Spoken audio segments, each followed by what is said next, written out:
हाँ, एक टॉपिक रह गया था अपना। मानव शरीर संरचनात्मक तंत्र चल रहा था। कंकाल तंत्र, स्केलेटल सिस्टम रह गया था। कंकाल तंत्र में कंकाल दो प्रकार के होते हैं। एक बाह्य कंकाल होता है और एक आंतरिक कंकाल होता है।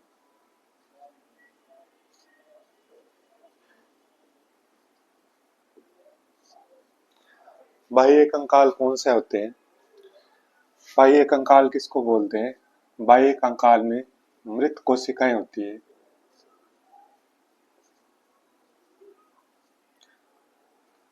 मृत कोशिकाओं से मिलकर बनता है और इसका काम होता है आंतरिक अंगों की रक्षा।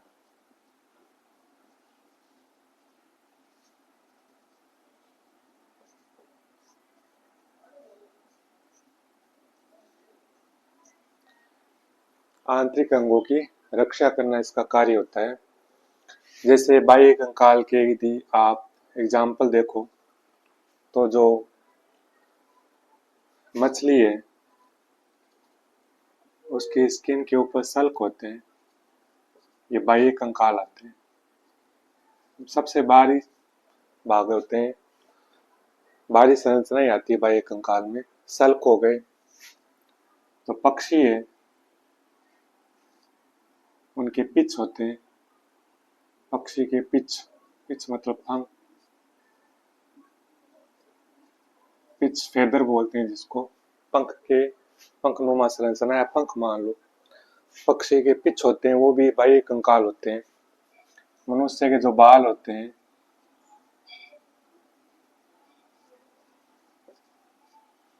बाल हो गए, नाखून हो गए,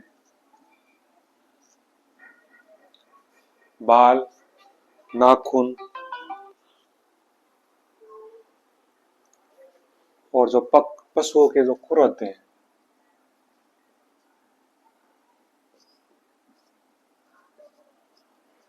पैरों में जो खुर होते हैं जिससे चलते हैं वो, ये सब 22 कंकालों में आते हैं। सल्क, पक्षी के पिच, मनुष्य के बाल, नाखून, पशुओं के खुर, ये सब क्या है? बाह्य कंकाल। इसका काम क्या होता है? आंतरिक अंगों की सुरक्षा करना। अब आते हैं अपन आंतरिक कंकाल में। इस चैप्टर में आंतरिक कंकाल के बारे में अध्ययन करेगा। आंतरिक कंकाल आप जानते ही हो, हड्डियां होती है, मांसपेशियां तो अलग चीज है। हड्डियां होती है हमारे शरीर की, वो आंतरिक कंकाल में आता है। बाह्य और आंतरिक। आंतरिक कंकाल में जो चीजें आती है उसमें ये सबसे पहले कंकाल तंत्र मेसोडर्म से बनता है। मेसोडर्म आपको मैंने बताया था।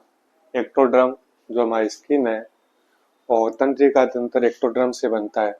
भ्रूणीय अवस्था में 3 जनन स्तर होते हैं। मध्य जनन स्तर मेसोडर्म, इससे हमारा कंकाल तंत्र, हमारी मांसपेशियां, जो हृदय है, ऑर्गन है, वो सब मेसोडर्म से बनते हैं। तो मेसोडर्म से बनता है। मान लो बाई चांस पूछ ले तो आपसे, तो हमारा कंकाल तंत्र किससे बना हुआ है? मेसोडर्म से बना हुआ है। इसमें 2 चीजें आती है कंकाल तंत्र में। एक तो अस्थि आती है,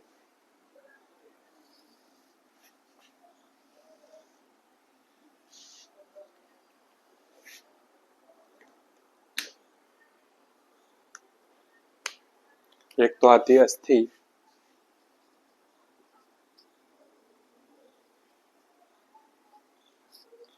जिसको हड्डी बोलते हैं आप, और एक उपास्थि आती है, कार्टिलेज। बोन और कार्टिलेज, 2 चीजें आती है, बोन और कार्टिलेज, अस्थि और उपास्थि।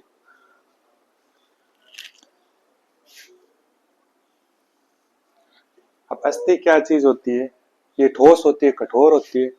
तो ये होती है दृढ़ संयोजयुक्त की बनी होती है।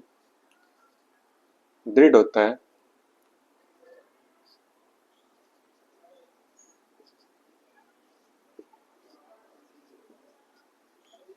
और ये कोमल होता है, उपास्थि क्या होती है? कोमल होती है। पहला अंतर ये है इसका।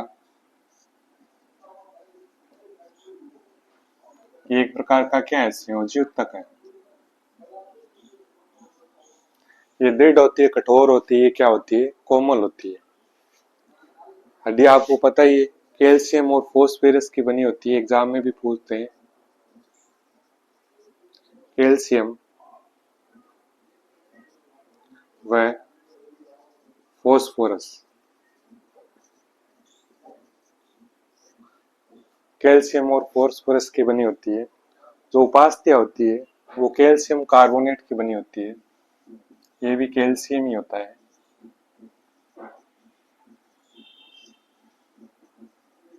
कैल्शियम कार्बोनेट की बनी होती है। तीसरा इसका मुख्य अंतर है, हड्डियों को ओसिन बोलते हैं, तो ओसिन प्रोटीन पाया जाता है इसमें। ओसिन, इसमें कौन सा प्रोटीन होता है? हड्डियों में एग्जाम में पूछ लेते हैं। ओसिन प्रोटीन। ये दो चीजें इंपॉर्टेंट है, कैल्शियम फॉस्फोरस की बनी हुई, ओसिन प्रोटीन की बनी हुई, और बाह्य कंकालों के नाम।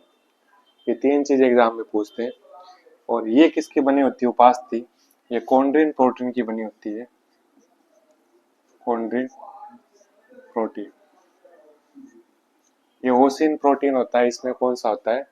कॉन्ड्रिन प्रोटीन होता है। इसके ऊपर एक आवरण होता है, इसको बोलते हैं पेरिओस्टियम। ओस्टियम सुरक्षात्मक आवरण होता है हड्डियों पर, अस्थि पर, जिसको पेरिओस्टियम बोलते हैं। और उसका हो जाएगा पेरिकोन्ड्रियम, क्योंकि कॉन्ड्रिन प्रोटीन होता है, तो इस पर हो जाएगा पेरिकोन्ड्रियम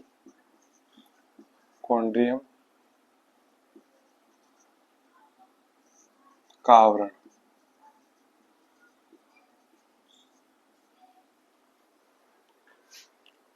अब आता है एग्जाम्पल। ये वैसे 206 होती है वयस्क मनुष्य में।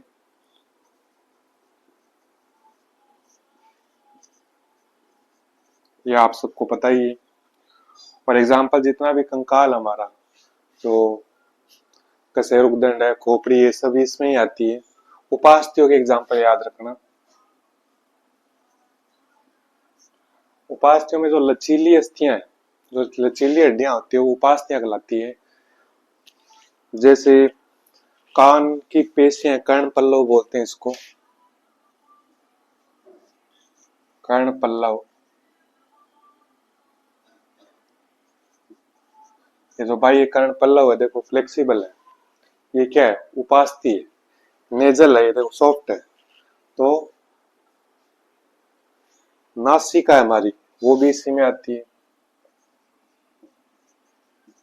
नासिका की हड्डियां होती है, वो उपास्थि है, अस्थि नहीं है। नासिका, एक कंठ होते हैं, ये भी फ्लेक्सिबल होते हैं, उपास्थि दांत होते हैं।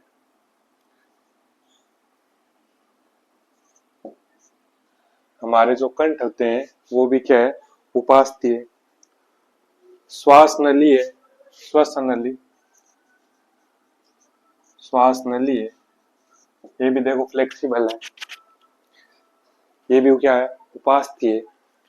और जो हड्डियों के बीच में जॉइंट्स होते हैं, जहां जहां जॉइंट्स हैं वहां भी उपास्थि होती है, तो संधि स्थल पर बोलते हैं।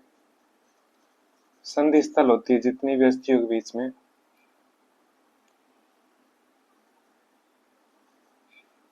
संधि स्थल है जितने भी, उसमें भी क्या पाई जाती है? उपास्थि पाई जाती है। ये कुछ मुख्य अस्थि और उपास्थि में अंतर आपको याद रखने हैं। अब बात आती है अंतः कंकाल। जो हड्डियां हैं वो कौन कौन से प्रकार की होती है और कितनी होती है संख्याओं में, उसमें जो इम्पोर्टेंट होगा मैं बीच बीच में बताता रहूंगा।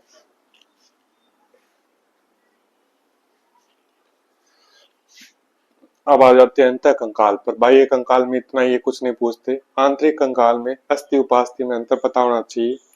और अस्थियों के बारे में, उपास्थियों के बारे में ज्यादा नहीं पूछते, इतनी चीज याद है। ये उपास्थि है, कॉन्ड्रिन प्रोटीन, पेरिकॉन्ड्रियम का आवरण, कोमल होती है, कठोर होती है, बस।